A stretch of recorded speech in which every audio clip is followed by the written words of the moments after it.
Andrea. What's up, guys? We're here. What's good? So, listen, we were talking.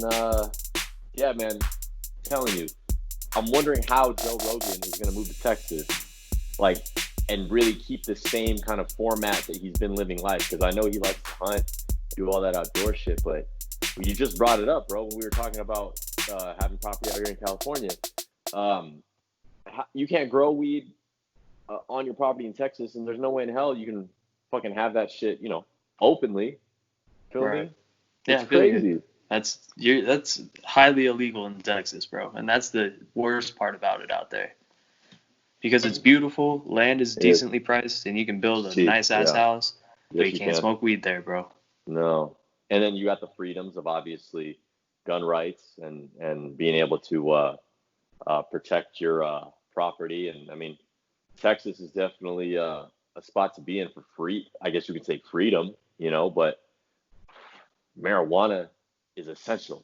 It's essential. It is essential. And Essential, Nevada dude. proved that. California proved that too by keeping it open Listen, when during the Nevada did fucking that was big. I yeah. thought, and at the time I was living in Nevada, so that's the crazy part. You know what I mean? Like you're part of that state alone doing that, so you know that's the fucking future.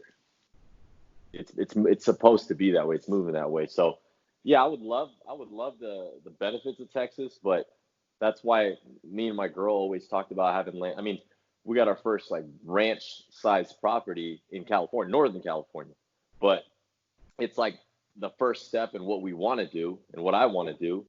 But at the same time, like I'm able to grow weed out here. Like I said, I can grow fucking 6 plants without any issues, like without having to go to state offices or nothing. I'm allowed to in my county 6 plants on my property. As long I think the stipulation is you got to have a minimum of like an acre, but I mean that's pretty solid in my opinion. So I Yeah, got a that is few solid. acres. I got a Yeah, you're few set, acres, bro. but I mean in Texas though, dude, you can have like 50 acres with what you buy 5 acres with out here in California. That's So is it I'm sorry, dude. Is it no, six go ahead. plants per acre or is it 6 plants total? So 6 plants total, but you got to have a minimum of an acre. Gotcha. That's up here in this county. California's got its benefits, my friend, but the only thing is fucking you're paying high prices, and that's why Yeah, Joe Rogan's leaving. I mean, I'm, LA's the worst. That's the thing, and that's real talk. And we can talk real estate all we want. I mean, I know you know a few people out there in the real estate game in Vegas. I know a few out hmm there too, and I know a few out in Los Angeles. And bro, what you pay for out in Los Angeles and what you get is terrible. And I used to live out there too. I lived out there for a whole year straight, out in West LA too. I was I was right there on Sunset and Crescent Heights. I mean, Sunset Boulevard and Crescent Heights. You're talking pretty much like the tip of Beverly Hills where Sunset starts. You know what I mean? right. Where Sunset starts in Beverly Hills, essentially. So where Rogan's at, he's up in the hills. He's up in the fucking where the money's at. Obviously, he's been there for a while. hmm But dude, you're paying. I mean, to have it's even astronomical to consider having 1 acre out in like a Beverly Hills or even just West Los Angeles or the hills somewhere. Dude, you'd be paying like $10 million for an acre. Oh, dude, fuck Bro, that. yeah, I promise you, like That's to get robbery. yeah, to get 3 acres, which is like if you have 3 acres and you're up in the hills, like and you got a mansion, let's say, like you got a Hollywood Hills mansion or a Beverly Hills or Bel Air, man. I mean, Bel Air's on a different level, but even like a Malibu type of scenario, and you have 3 acres, dude, you consider having one of the bigger pieces of property in that whole city, essentially. So, dude, you're paying crazy. And in Texas, I don't know the statistics of that shit, but I mean, it's you're in the hundreds of thousands for like essentially, tens of acres. That's the crazy part. So I That mean, is fucking crazy, dude. so I, with smoking weed though, fuck man. See, that's what sucks. Now we're used to this shit. You know what I mean? Like we're used to more acceptance with smoking marijuana openly, or even just being able to be around that culture. And if I can't live somewhere where I don't have that, you know what I mean? Like I can't live there if it's not there, if I don't have that. Right. There'd be no way to fucking, I mean, I can't live like that. That's the But only thing holding me back, dude. Yeah, if you love guns and hunting, fuck, man, that's the spot to be. You feel True. me? But Joe Rogan smokes a lot of weed. So Yeah, I don't know how he's gonna. he's not, yeah. Is it medically legal out there, though? If it's medically legal, I'll get a fucking med card just to be able to do that shit. Let's I find have out. to do my research. Yeah, let's find out if it is.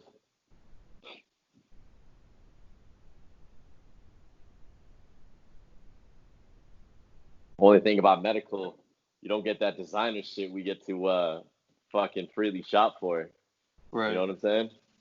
They have medical marijuana laws, but they're really complex, apparently. Oh yeah, no thanks. I'm good. I'm good on that. Yep. So basically, they're thinking gonna about put you in going jail anyways. Yeah, either way.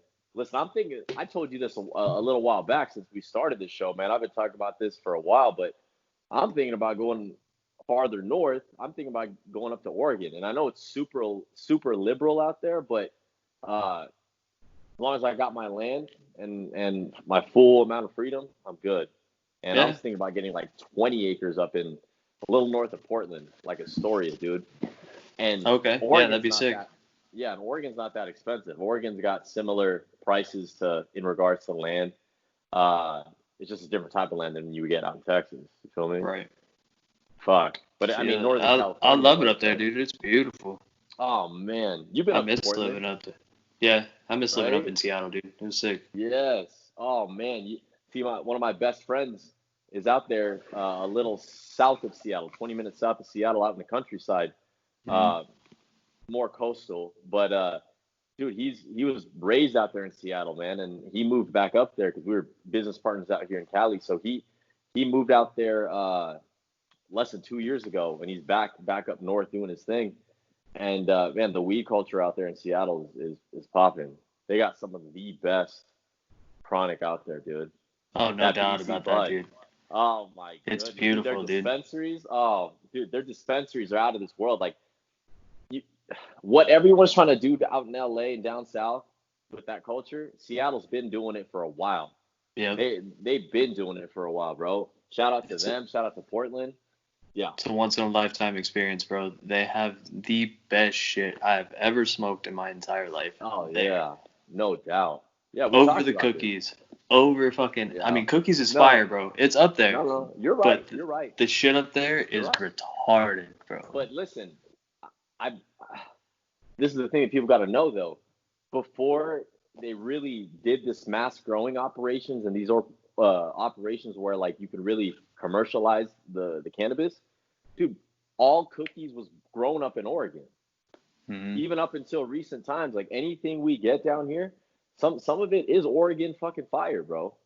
Like up until now, but back then it was all Oregon fire. When cookies just came on the scene out here in Cali, Northern Cali, and then obviously started branching down, dude. It was all Oregon weed, all of it. A lot of it was Washington weed too. I mean, dude, this is the best place to grow. Come on now. It is. I mean, not only they do have the perfect conditions to grow, but Oh, it sucks to dude. live in. Yeah, it's always, dude. My boy is sending me fucking videos almost every day, probably up until about a month ago. But it was raining hard. I mean, we're talking, it just wouldn't let up. And I mean, we're into June when he was sending me these videos. So I was like, what the fuck? And now it starts to get warm. But out there, man, you only got a little bit of time for that dry season. Yeah, by the end of September, it's already raining again, bro. That's why everyone wants to smoke weed out there, man. You have to smoke weed to live out there. Yeah, if you That's the don't, only you way won't you get through those survive. days. Fuck yeah. It's biggest stoner culture, man. For sure. And I definitely miss it. It was cool. But so how long you lived out there for? Like a year? Yeah, like a year or so. I was down probably like 45 minutes south of Seattle itself. Nice. But I worked in Bellevue, which is like the fucking Bellevue's I know Bellevue, bro. You're they talking got the Microsoft offices there, Yeah. they have T-Mobile offices, they have everything there. That's where the fucking elite's at. Yeah. that's the spot. I was working for David Barton Gym in Vegas when I graduated from UNLV, and one of the gyms that they were considering sending me to was in Bellevue at the That's time. sick. Yeah, Yeah, they so have. but I didn't take that offer. But I heard of it, and they took me out there for a couple of days. So I got to see it for a couple of days, really there, like in the city, and man, it was beautiful. But you got heavy money out there. Hmm. Heavy money So and what the heavy fuck were traffic, you bro. doing out there? The fuck were you doing, bro? What was I doing? Hmm. I was working at Cheesecake Factory, bro. I transferred. Oh yeah, yeah, nice, Yeah, nice. Oh, so it that was that cool. must have been a poppin' one out there. Fuck. It's the busiest location I've ever Yeah. worked at for Oh sure. yeah. I can imagine. I can imagine, bro. Cause yeah, people with money still go to cheesecake. They love that shit. Oh yeah, You know what I mean? they'll eat that shit up, bro. They They love say they're cheesecake. watching their carbs, but they ain't watching shit. Nah, nah, nah, nah. Cheesecake is where they go to spoil themselves for real. It's a cheat meal. I'm Yep. not gonna lie. I always go there for my Kobe burger. You know what I mean? That was Fuck my yeah. that was my go-to every time I went to I cheesecake can't believe when they it was took to that shit off go. the menu, bro. It was bullshit. That When was really when fucking they do popular. that? They did There's that no like way. 3 or 4 years ago. Yeah, they took that shit off the Oh, menu. dude, that was the vibe. That was the vibe of cheesecake, in my Hmm. opinion. In my fucking opinion, bro. All my lunch meetings back in college and fucking obviously getting into the workforce, my first year out of college. Fuck, There. man. That was my spot. That was Hmm. lunch meetings on the regular. Right. Just real low key, nothing special. You're like, let's do this over lunch at Cheesecake Factory. I Yeah, swear, let's everybody meet me thinks at it's cheesecake. hilarious. Yeah, Yeah. meet me at cheesecake. You want to smoke a joint before or what? You can meet me in the parking lot.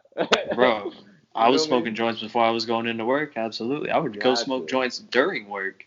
for real. Bro. In the back, behind the kitchen, in that one door that you go to the fucking the dumpsters, right? Yeah. But I That would back also, door. but once I got out there, I would sneak to my car because the parking lot wasn't that Yeah, far. yeah, So, that's a good idea. yeah. Dude, I was working at a supplement shop out in Vegas, my last year of college, back in 2014, and 2013 and 14, and I used because it was never popping on the weekends, so I had the back office where I had my computer and all that, and I had the back room to go to the back door to go to the employee parking lot, and there was no access from outside, so I always just pop that door open, kick like a door stopper in there, take a couple of hits, go back to the office like nothing happened. Because Hell I'd be the yeah. only one working, you know what I mean? And like, fuck, dude, I deal with the craziest people, man. I was working at a supplement shop, so can you imagine like the type of Oh, fuck yeah. type of meatheads I was dealing with on a daily? Like, and we're talking like older meatheads too, like guys that are on that TRT that think they're hot shit now, they're like in their 40s. We all know those guys. Yeah. Speaking of TRT, Oh, bro. TRT Belfort is fucking managed by Hello. Gary V now, bro. Dude, Gary V's scooping them up. Yeah, he's got I Tony Ferg. Yeah. I swore I saw. Hold on, I'll just run through the list real quick because I Yeah, yeah, have it let's on do it. ground.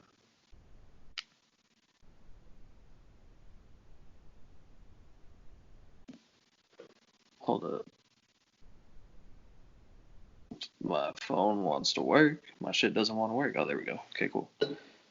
All right, here we go. Chris Weidman, Longo MMA. Okay. Oh, Kukui, Tony Ferguson, Razor There you go. Blades. Boom. Yep. Fucking Eddie Alvarez too, Ooh. bro. He's got people in every TRT weight class. Belfort, Yep. Uriah Faber. Yep.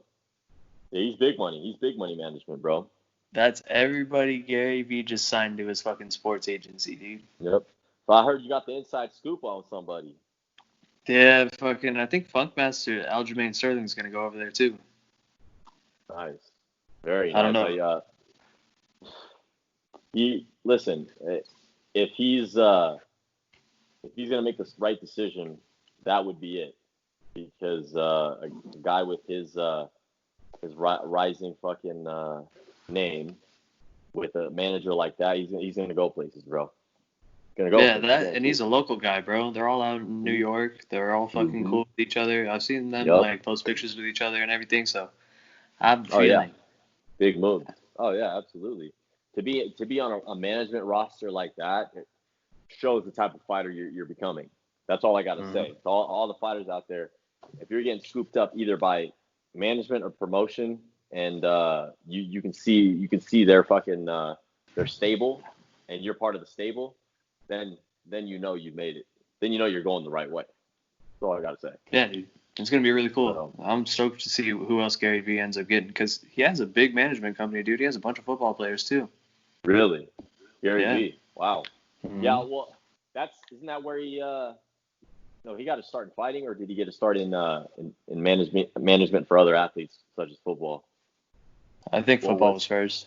Yeah. Because his main goal is to own the Jets, so I'm pretty sure that was Wow. always a route that he wanted to go in. But he has a wine company with his dad. He has his entertainment company, which does all Wow. of his YouTube videos and all that shit. He has a sports management company. He has fucking whole bunch of other shit, dude. He's crazy, man. Who was He's fucking cool. Who was his first fighter? I know. So UFC was his first entry into the fight game, essentially. I'm assuming with the fighters he started with and currently has, right?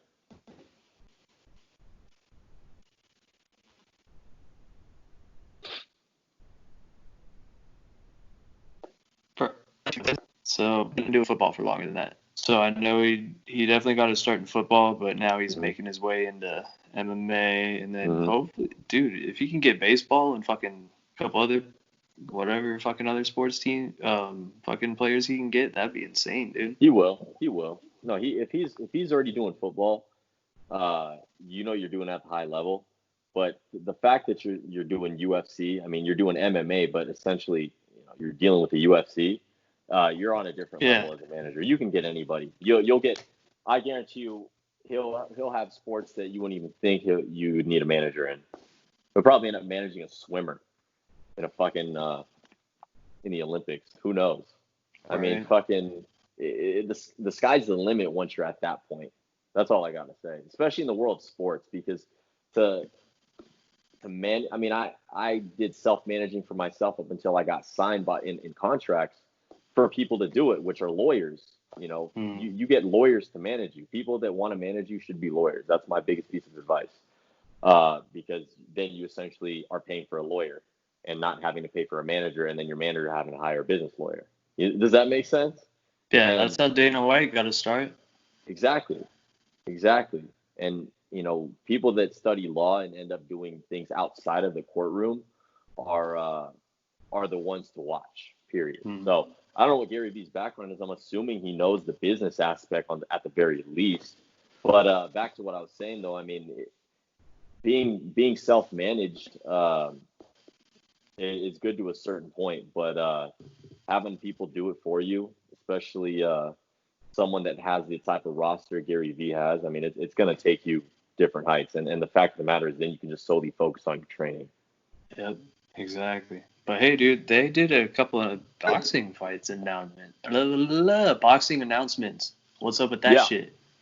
Oh, yeah, the biggest one. I obviously told you this first because that's your boy, man. Ryan Garcia is coming back, and he's facing Luke Campbell, and it's set. The date is, what is the date? It's September, I believe, right? Is it yeah, so I saw September something. Let me see. Yeah, September 24th. We're going to get the exact date on that. Give us 1 second because there's too many dates to remember. That's the best part of it. I'm trying to remember if we brought up this guy. I know we brought up Garcia, but did we bring his opponent up? Luke Campbell up? Yeah, I know who Luke Campbell is. So he's challenged for the world championship twice in that division, which is the lightweight division, the 135 division.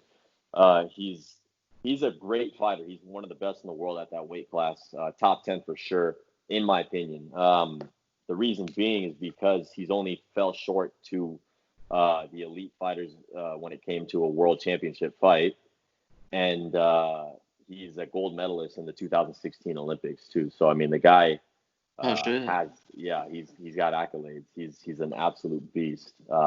He got his gold medal in bantamweight, but obviously he's a full lightweight. He's done all of his career mostly at lightweight. So this will be a true test for Garcia because Luke Campbell is no joke. He's one of the absolute best in that weight class. So if Ryan can beat someone like him, and that being a knockout, which obviously we've seen Garcia knockouts on the regular now with every fight. But that being said, he hasn't faced a guy like Luke Campbell yet, and that's why they ultimately got him this fight. And to be honest, I think it's genius of Oscar to still have lined him up opponents the way he has up until this point, because Luke Campbell, in my opinion, is the best opponent that Ryan should be facing right now. And I mean that with all due respect. I like Ryan Garcia. He's an absolute stud. They call him, the next golden boy because, he's like famous and he's like a pretty boy like Oscar was back in the day, especially because he's like a social media superstar. But the kid's got real talent. And, fuck what he does in the past. It's how you are at this point, because I know that there was a lot of shit about him being only an Instagram boxer, and there was tapes floating around, which you got to see, of him sparring a guy that's promoted by Mayweather. I like this fighter. I've trained around him at the same gym, obviously at Mayweather's. It's Rolly's Rolando Romero, and he's another undefeated. I believe he's 11-0 right now with 10 knockouts in the 140 division. So he's another knockout artist to watch for, and he's promoted by Mayweather. So he got into a sparring session. That'll be interesting. Yeah, so Rolando Romero got into a sparring session with Ryan Garcia, I believe like 2 years ago, and he essentially almost knocked him out. He almost knocked Ryan out in the sparring session. It was recorded, videotaped. I mean, it's one of the most watched sparring tapes on YouTube. Ryan Garcia versus Rolando Romero, aka Rollies. And this was at Mayweather's gym. It was recorded and everything. Well, anyway, long story short, Ryan got a bad rap for that because he got beat up, by another like prospect, but someone that had twice as less fights than him in the professionals and not nearly as much fights as Ryan's had in the amateurs. Rolly is a standout because he's a knockout artist and he's undefeated. So take nothing from that, aside from the fact that if people compare like what's on paper and what Ryan has done, they think that he's not at the elite level that he should because he's faced easy opponents. But I honestly think that the opponents he's faced up until this point is the perfect lineup for him. He's faced the right level, and I think he's elite. And I think, to be honest, we're going to see an insane performance by Ryan against an elite fighter, a world championship, a legitimate. I mean, this guy's a gold medalist in the Olympics, and he has a WBC silver belt. So that's essentially, the interim title. You know what I mean? Yeah, it's definitely going to be a good matchup for him. It won't be an easy fight, which will be nice. No. Oh man, this is a good way for you to get into his fighting style and into watching his, I guess you can say, legacy as a fan, because you're seeing him come up properly, as in like you're seeing him getting primed up, and you're going to witness an amazing fighter and hopefully an amazing fight. But he is already an amazing fighter. But hopefully we're going to see him face someone like Devin Haney after this. Devin Haney, or fuck, man, I would love to see him face another guy named Gervonta Davis, because he's another knockout artist in 130, but he's moved up to 135.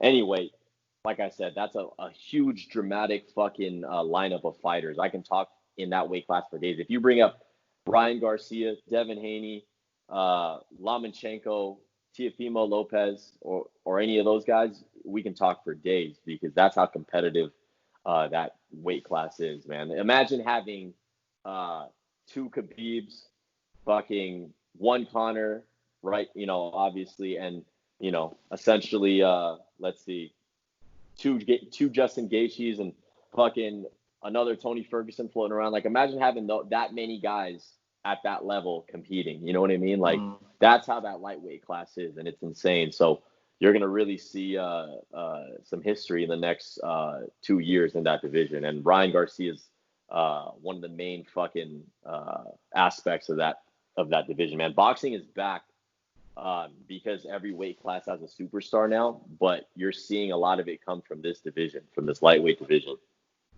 Yeah, definitely. It's going to be interesting to see what happens with it. Yeah, where he goes from here. Yeah, I suggest you tune in as a fan. Watch some of his old fights. Watch, because you can get it all on YouTube, either through Golden Boy or DAZN's YouTube channel. But they got all the fights for free. Oh, And cool. bro, yeah, man. Watch Ryan's recent fights because he's really shown an upgrade in talent and skill, and that speed is insane. I mean, and the thing is, he's got the frame of a legitimate, welterweight. He's got the frame of a 147 pounder, even a guy that can fight at 154 when he's like older, but he's fighting at 135, so he's definitely big for that weight class. He's definitely big for that one. But Yeah, I anyways, definitely that's agree. that's the big announcement. I know I went on a whole spiel about him, but I was definitely giving my take on it. You feel me? I And feel it. so that was one of them. But let's talk about the elephant in the fucking room. Yeah, the one I think you're most excited for. Yeah. Oh man, is it? Okay. Here's the question, because people listening in on the podcast have a lot of ideas jumping in their head, and we might come in from left field. Is it a spectacle fight where it's like for the casual fan base, or is it for like a real, legit matchup? When it comes to rankings and who's the best? In my opinion, from knowing my fucking take on fights, which Well, one is it? they don't. The best never fights the best in boxing. That's the issue with it. It's always going to be the issue with it. Ronnie, what? Oh man, he came in from fucking right field on that one. Shit's Yeah, always going to that's be my that way. boy. See, this is people. This is when I'm making him a legitimate boxing fan now.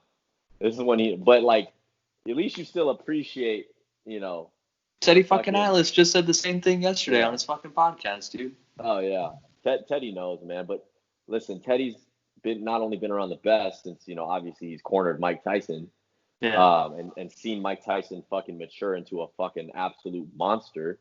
hmm Uh, He created a monster. Fuck. yeah, he created a monster. But Teddy is one of the greatest boxing minds of all time, and that comes from his experience as a coach, outside of Tyson, and he's had another world championship on his resume as well, a heavyweight world champion. But other than that, I mean, Teddy's a fan of the fight game, bro. He loves bringing up MMA. I know that. I mean, he's definitely, but you gotta love him. He's real. He says what it is when it comes to fighting. And Yeah, he always speaks the truth, and it's amazing yep, to listen to him break things down in his yeah, perspective he and the doesn't way he sugarcoat. describes things, dude. It's amazing. Yeah, No, he he doesn't never sugarcoat it sugarcoats shit. whatsoever. And what was that thing that he brought up? You sent me a clip, and fortunately I got home too fucking. I was rushing and shit, and I didn't get a chance to watch it. But which was it? They're all good.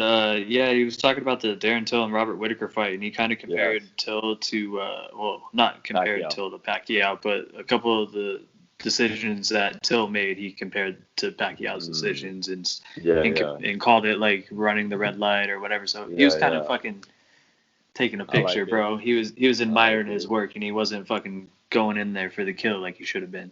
Yeah, yeah. But Till has that showmanship. That's Mm-hmm. his stand up style. I mean, especially a guy with a Muay Thai background like that. He definitely like that's how Muay Thai is, man. Muay Thai is it's exchanges, and when I say exchanges, so simply I mean that you essentially your opponent knows you guys essentially take turns until one of you guys breaks down and it goes in for the kill. That's how Muay Thai is essentially. I mean, it's you got to really be able to take a beating after all of it, but also still be able to show off. And that's how he is in the octagon, man. I mean, he's got that flamboyant style when it comes to his stand up, and uh, you can get out hustled, and he's right. You can get out hustled. That's how Pacquiao's lost fights, because as long as you got good footwork and you can move him, and Pacquiao's a volume guy, and then like you Mm-hmm. said, he kind of sits back and appreciates what he did, um, even though he's so aggressive. Like it's kind of weird. It's a weird contrast. Like you're so aggressive, and there is no red light for you, but then you kind of kick back and you're admiring what you do, or you're not playing smart, I guess you can say, when it comes to exchanges, and that's how Pacquiao can seem sometimes, in my opinion. You know what I Yep. mean? And that's So, pretty much what Teddy was saying too, is that Pacquiao would walk into shit.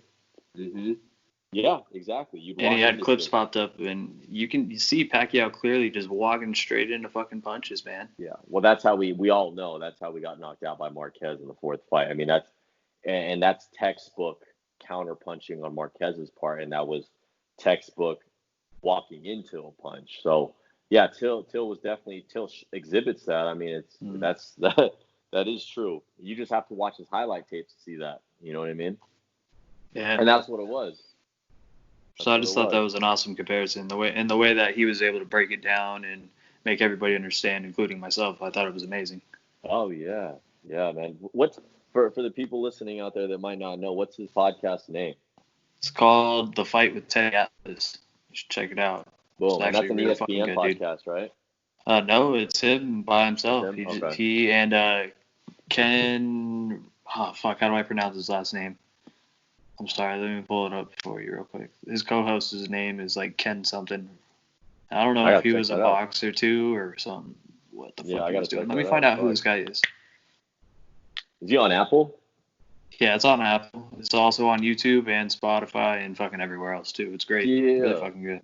Join in on the movement, people. Get in on that shit. Hell yeah. Oh shit. You'll definitely learn how to fucking fight listening to that guy. Oh yeah, listen, Teddy. He had a great speech. Well, I guess you call it not a speech, but his last world champion was Tim Bradley, and Tim Bradley does commentating on the Top Rank events now. But he had Teddy in his corner for I think his last 3 fights, and he was getting into some heavy exchanges and obviously I would say trouble, but he was definitely getting into a tight spot in his fight, and Teddy gave him this speech, this crazy speech about being a fireman and going into the fire because this is like what you're made for and like what you do, like you're a professional, and you're in there during the heat and pressure no matter what, and you're gonna come out fucking on top. And that's just me putting it into a nutshell. But he gave him this crazy speech that the camera luckily saw while they were in that corner, bro. Like we were watching him screaming at Tim Bradley and telling him like, you're fucking, you're a fireman and you're about to walk into this fire, and like just giving him this inspiring ass speech. Tim goes into that round, knocks out his opponent Brandon Rios, knocks him out with body shots. And that just showed Teddy's greatness, the way he was able to activate his fighter like that. Because Tim was getting into some exchanges and was really getting into some, he was taking some abuse himself, but he was, essentially winning the exchanges. But either way, you're still in a pressure cooker. And Teddy did that shit. You got to see this. It's on YouTube, guaranteed. It's on Top Rank. Oh, I promise. When he had Masvidal on, bro, and Dustin Poirier both, he gave them both a fucking speech like that, and it was fucking crazy, dude. And that's really what got me into him, is the way that he's able to inspire you without even knowing who the fuck you are or whether you're a fighter or not. He's able to just fucking, dude, he makes you want to fucking go, bro. He makes you want to fight. He just hypes me up, dude. Like, I could go to the gym and listen to Teddy Atlas fucking hype videos all day long, bro. Like, that man is fucking inspirational for sure. Real talk. No, and people that have seen Teddy Atlas like that, whether he was on talk shows or a guest on any of these analysis and heard him in that fight, dude, they definitely know the type of man he is. And that's why, anyone involved with Tyson has always had an intellectual mind. I mean, Cus D'Amato created that in Tyson, created that atmosphere. So Teddy being Tyson's main corner guy and main guy, essentially, because you can have a head coach, but that head coach might be so old that you're going to need a guy to handle the heavy shit, the heavy duty. And that's what Teddy Atlas was, man. Teddy Atlas was the man dealing with Tyson, 24/7. So you got to be on some deep shit, man, because Tyson was a pretty deep motherfucker himself. Hell yeah. That's a lot of it he gets from fucking being around Teddy Atlas too, But and they definitely have the same personality. Oh yeah. Him and Teddy Atlas, they bumped heads a little bit, but it has something to do with Mike hitting on, I think, one of Teddy's nieces back in the day, and ever since then Teddy has always truly had hatred for Tyson, deep down in him. That's why they didn't obviously continue their relationship in the long run. But other than that, man, Teddy is a great fucking mind into combat, not just boxing, but combat. Because Yeah. back then,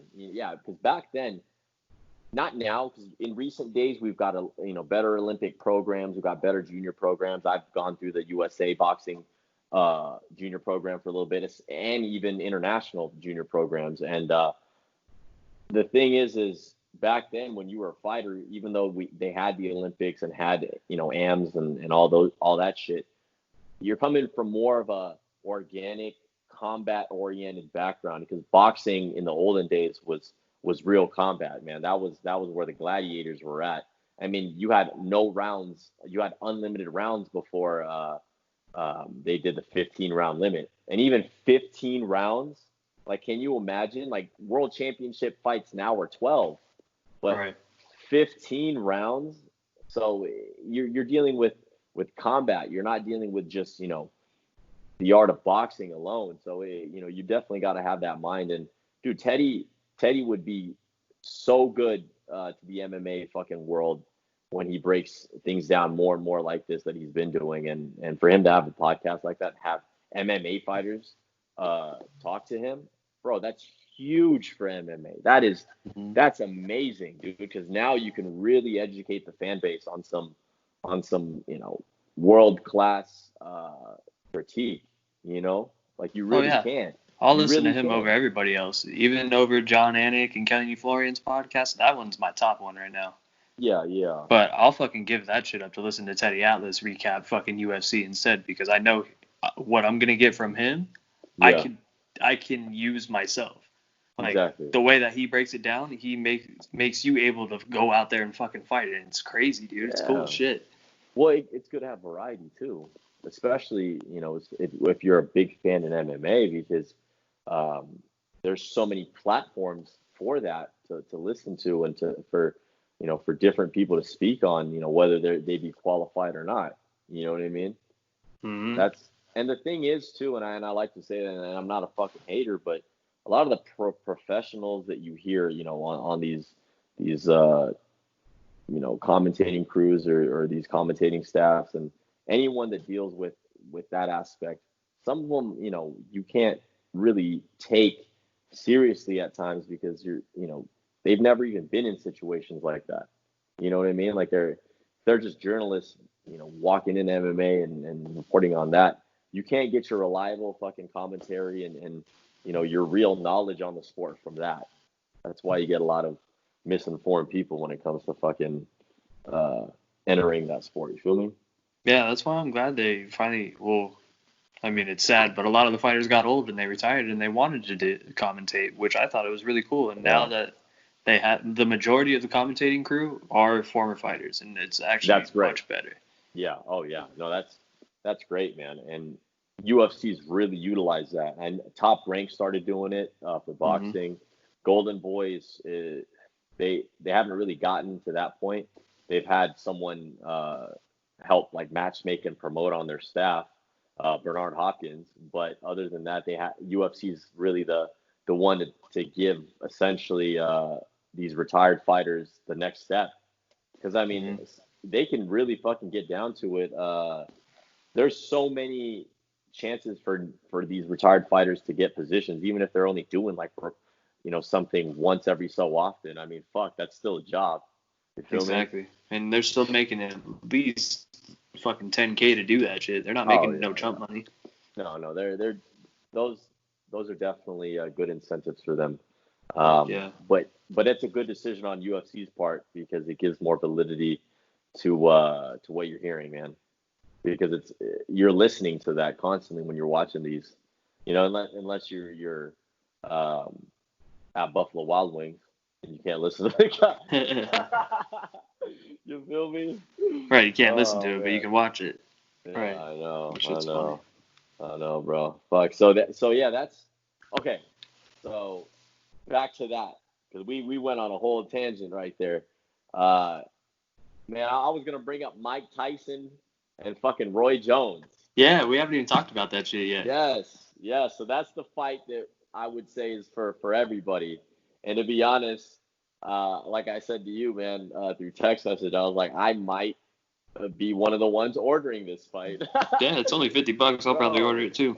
Oh man, okay. Listen, it's just the nostalgia of being able to see. I don't care what type of Tyson, what age Tyson it is, but to see Tyson. Yeah. I still want to watch that shit too. Ring.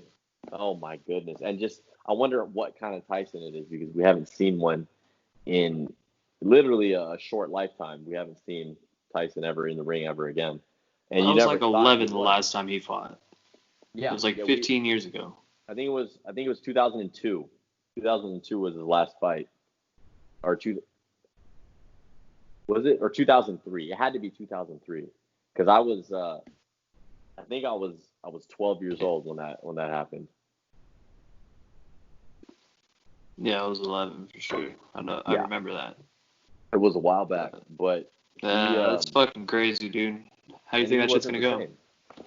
Listen, I've had people ask me that all the time. A lot of pros too that I know, and listen, Roy Jones had a professional fight back in 2017. That was his last professional bout, and he was still fighting highly ranked opponents. Like he was actually fighting against ranked guys in cruiserweight. He knocked out a fighter much younger than him on one of his in his winning streak until that point. He knocked him down with a body shot, and he ended up facing a guy that was in his late 20s that was a ranked contender, an Italian fighter, and he got knocked the fuck out. And that was pretty much the cherry on top to his second run at world championship status. But he was on a good roll up until that point. And then he faced one more guy that's currently one of the top light heavyweights in the world right now with top rank, Joe Smith Jr. And oh no, sorry, he didn't fight Joe Smith Jr. That was another fighter. Well, anyway, he got knocked out by this Italian cruiserweight, but he hasn't been out of the gym. That's the thing. So Roy Jones has been training this whole time that he's been retired. He was announcing for HBO for a little while, and they stopped back in 2018. So he was done doing commentating, but he has his gym in Florida. He's been training with one of the best 168-pound fighters in the world, Chris Eubank Jr. Since the beginning of the year and throughout quarantine. So he's been training with a knockout artist in the super middleweight division, a ranked young guy I think he's either 28 or 29. So a young kid in his 20s. And he's been training with him and doing all of it, legit training camp. So Roy Jones is in shape. And there's a couple of things of him floating around on Instagram where he's like doing mitts, but I think Roy Jones would have the upper hand, and I'm a Tyson fan, and I've always been a Roy Jones fan too. They've never had their meeting, and they should have had one a long time ago, back in should have been like the late 90s, maybe early 2000s. But now, I mean, it's just one of those things where is Tyson really going to be able to be how he was before? Because he's not a big heavyweight, like he's short. And Roy Jones has a little bit of height on him. But like I said, Roy Jones has been active. And that's just me saying that because I don't want to see Tyson get knocked the fuck out. The reason why I say that, and people are saying like, man, Tyson will never get knocked the fuck out. He's a beast. But it's like, doing mitts for, 6 months and losing weight and doing all that is cool and all. But Tyson, to drop that kind of weight in that amount of time that he was getting into shape, like it's very hard on your body. Tyson Fury did it, but Tyson Fury did it in his late 20s and then into his early 30s. Like he had still youth on his side. Tyson's in his fucking 50s, bro. Yeah. 50 fucking 4. Your body is different no matter what kind of TRT you're on. Plus Tyson smokes like fucking, dude, he smokes 3-4 fucking king size joints a day, guaranteed. I mean, Tyson's smoking on the minimum probably almost 10 grams a day, guaranteed. Oh, easily. Guaranteed.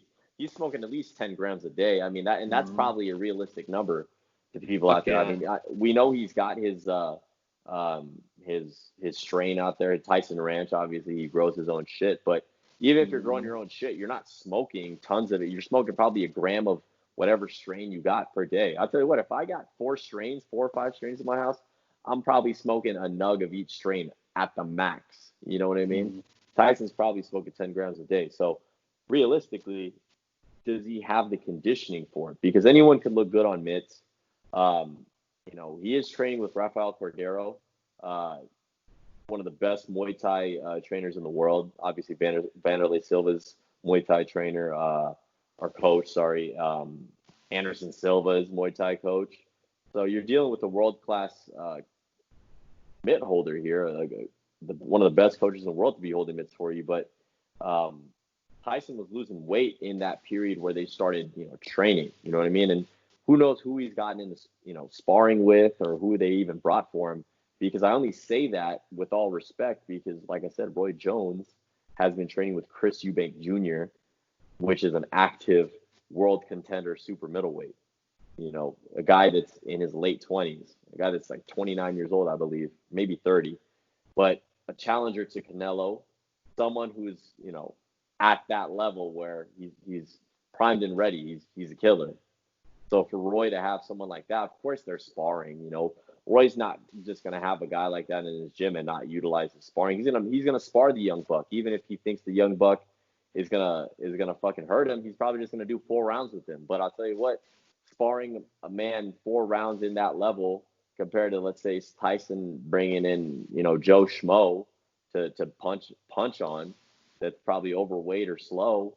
I hope not. I hope Tyson's getting world-class guys to at least get in there, 4, 5, maybe 6 rounds with him. I know it's an exhibition, so I think they're doing 3 rounds, 3 or 4 rounds, I think. Exhibition. But listen, what I hope that it's only like a 4-rounder max, because if it's anything over that, bro, I don't think it's gonna be worth sitting around for, towards those later rounds. But we'll see, bro. I would hate to say, and I would hate to think that like Roy Jones has it in his mind to just knock Mike the fuck out, because Jones has a couple of years of youth on Tyson. Like I think Jones is 50 or 51. Yeah. Yeah, he's 51, but it's an 8-round exhibition. Oh my goodness. Oh god. Oh wow. Oh fuck. An 8-round exhibition. Holy shit. Yeah, that's a that's a fun yeah, I'm definitely buying that one. Oh yeah, for sure. I'll buy it too. Definitely buying that one. Oh man, listen, but that's the only fight I'm watching. I know that they got that fucking what's his face, Jake Paul fighting that one. Oh yeah, against the old basketball player or whatever. Basketball player, yeah. So that's that'll be for the casuals to get into. But I promise you this, watching Tyson walk into that ring that night will still give me the chills.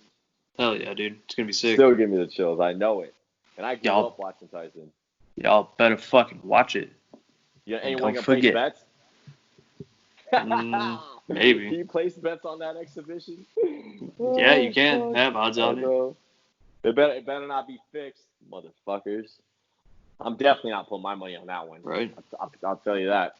Definitely not putting my money on that. That's entertainment. Not worth it. That's entertainment to me. No, definitely not. That's entertainment to me. That's something that I don't want to be stressing out about. Fuck no. If you don't know how that shit's gonna go.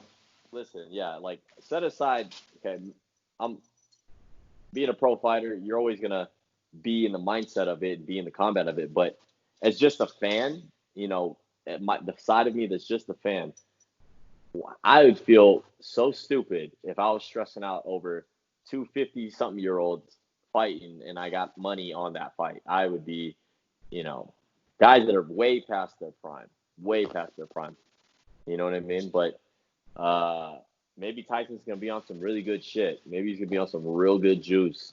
And he's going to go in there and be a fucking murderer. And we're going to see some disturbing ass shit. See a couple of old guys try and kill each other, and Tyson just come in there and be an absolute dog. Be a dog. Yeah, it just sucks because they both need money, man. Oh, man. Listen, Tyson doesn't need the money, bro.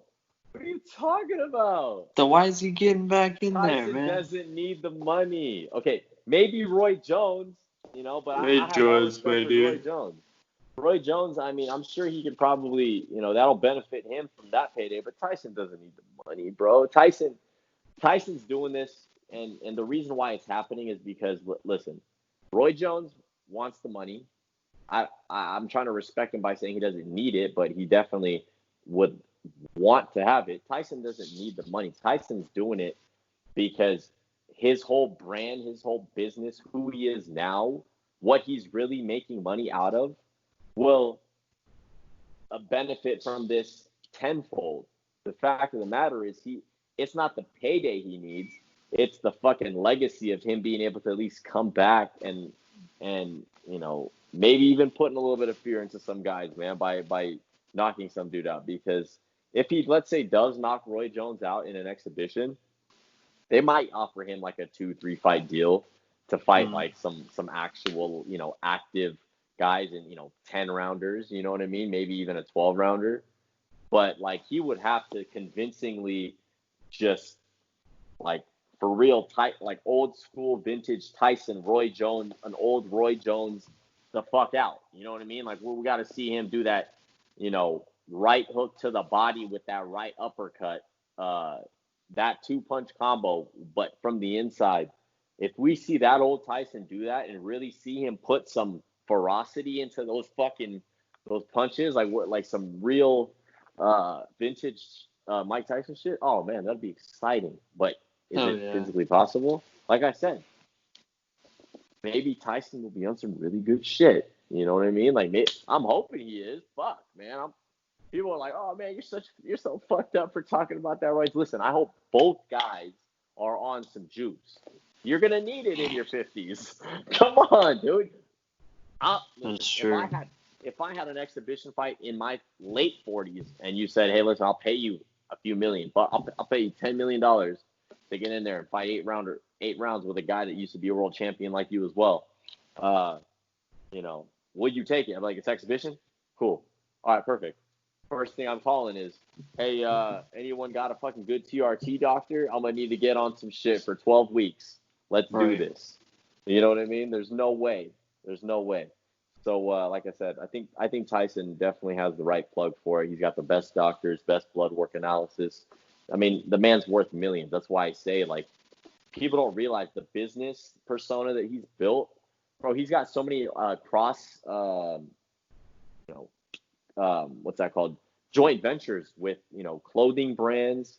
He's got a lot of endorsements, dude. Like, the thing is, that Tyson brand carries a lot of weight to it, man. Tyson Ranch, the whole, I mean, come on, his podcast or his radio talk show. I mean, dude, come on, man. Hot boxing. Bro, he's Tyson's clearing, in my opinion, at least $10 million a year. That's from my best estimation. I didn't look up the numbers. I'm just saying that's what he's making. He doesn't need this payday.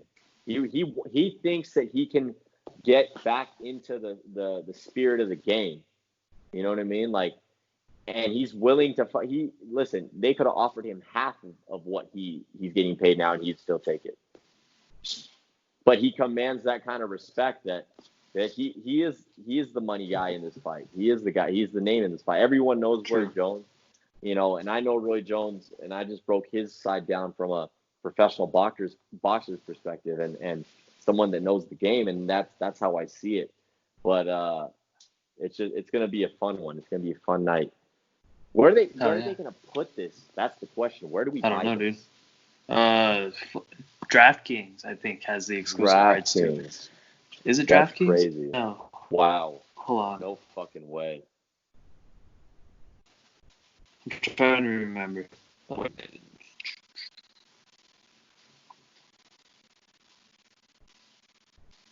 the fuck is it gonna be at? I know it's not on a Showtime or anything like The Zone or anything like that. It's some fucking random ass company that got it. Yeah, I know it wasn't The Zone, because if it was The Zone, I would have fucking knew that immediately. But yeah, it's from some random I'm guessing some like sports betting website, right? Something like that. Oh, you can get it on cable satellite and Triller. What is Triller? I don't know what I Triller don't is. even know. So you can get it on pay-per-view if you got cable or direct TV, essentially. Yeah, but it's gonna be $50. It's just an old school pay-per-view. That's what it is. And then you got one streaming thing. Yeah. So it's taking it back to the old days. Yeah, it's gonna be fucking interesting, bro. Taking it back to the old days, man. They're bringing back that shit. They're like, oh fuck, pandemic. Everyone's gonna be at home. Let's bring back pay-per-view, baby. I mean, they've had pay-per-views going on. I mean, Showtime Boxing still has pay-per-view. PBC Boxing, Premier Boxing Championships, and they pay their fighters the best.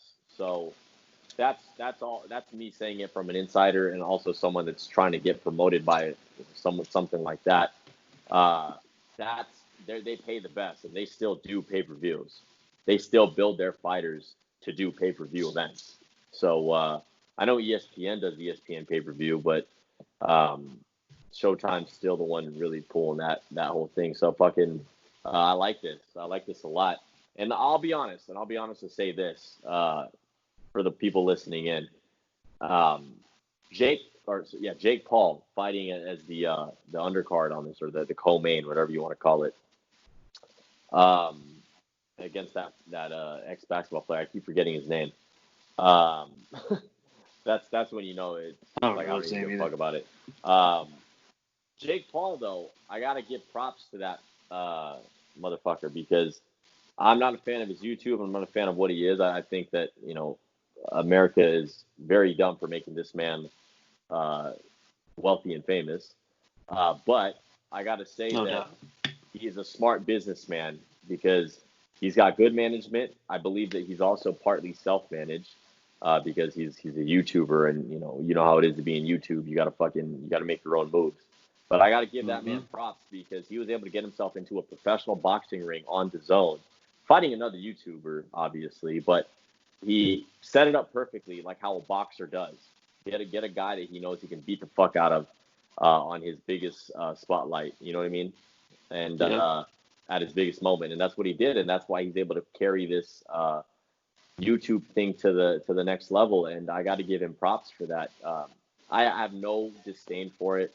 Listen, after a few fights on my contract, give me a YouTuber. I'd love to fight a YouTuber, and that's me saying as a pro boxer, you know, because I don't care who the opponent is. If he thinks he can get in there as a professional, let's fucking do it. Just give me my paycheck at the end of the day, or sorry, give me my advance and then give me my knockout bonus after.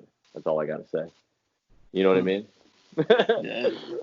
Because I promise you this, guys gonna get confident, you know, when they start fighting at this pro level, especially a guy like Jake Paul, where he's made it to fucking pay-per-view status as a nobody in the fight game, at least. So off of his fame and his YouTube wealth and his business, but you know, if he gets too confident, he ends up stepping in there with a legitimate fighter. That'd be dangerous. Hell yeah. Jake Paul, if you're listening to this shit, come find Drizzy Dre. On that note, thank you everybody for listening in. Catch us back here on Friday on YouTube, Google, Spotify, and Apple Podcasts. Apple, baby. We are fucking out. Peace.